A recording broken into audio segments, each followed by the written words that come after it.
જમ્મુ કાશ્મીરના પહેલગામમાં થયેલા આતંકી હુમલામાં મૃત્યુ પામેલ ભારતીય અને ઉપલેટાના લોકોએ શ્રદ્ધાંજલિ અર્પણ કરી હતી.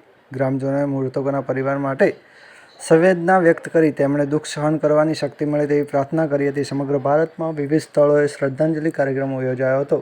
લોકોએ આતંકવાદ હુમલાની કડક શબ્દોમાં નિંદા કરી હતી. તેમણે સરકાર અને ભારતીય સેના પાસેથી કડક કાર્યવાહીની માંગ કરી હતી. આતંકવાદને પ્રોત્સાહન આપતા પાકિસ્તાન સામે કડક પગલાં લેવાની માંગ પણ ઉઠી હતી. કાર્યક્રમમાં 2 મિનિટનું મૌન પાળવામાં આવ્યું હતું. વૈદિક શાંતિ પાઠ દ્વારા દિવંગત આત્માને શ્રદ્ધાંજલિ અર્પણ કરવામાં આવી હતી. લોકો વિશ્વભરમાં શાંતિની સ્થાપના માટે પ્રાર્થના કરી હતી.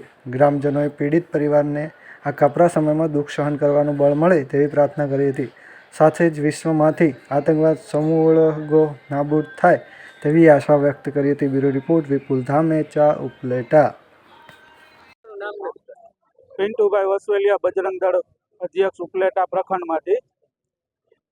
જે ગતરોજ આપણે જે જમ્મુ કાશ્મીરની બેલગાંવની અંદર હિન્દુઓની આતંકવાદી થ્રુ નિર્મમ હત્યા કરવામાં આવી છે, તેના સમાજમાં વિશ્વ હિન્દુ પરિષદ બજરંગ દળ દ્વારા અમે અહીંયા શ્રદ્ધાંજલિનો કાર્યક્રમ ગોઠવેલો છે.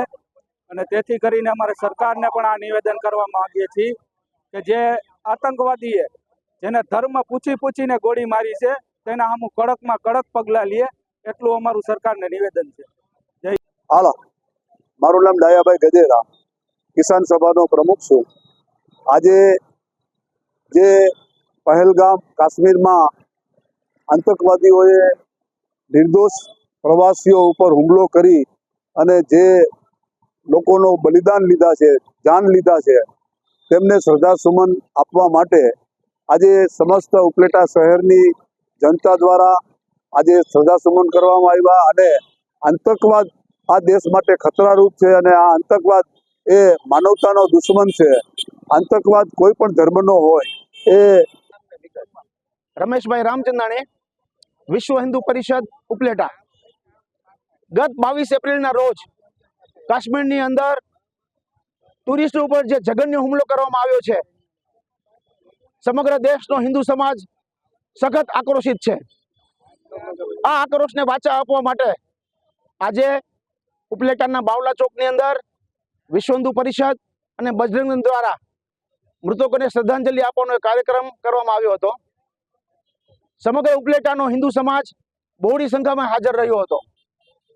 અમારી ભારત સરકારને માંગ છે કે કાશ્મીરની અંદર સખતે સખત ઓપરેશન કરીને આતંકવાદને નાબૂદ કરવામાં આવે. જે લોકો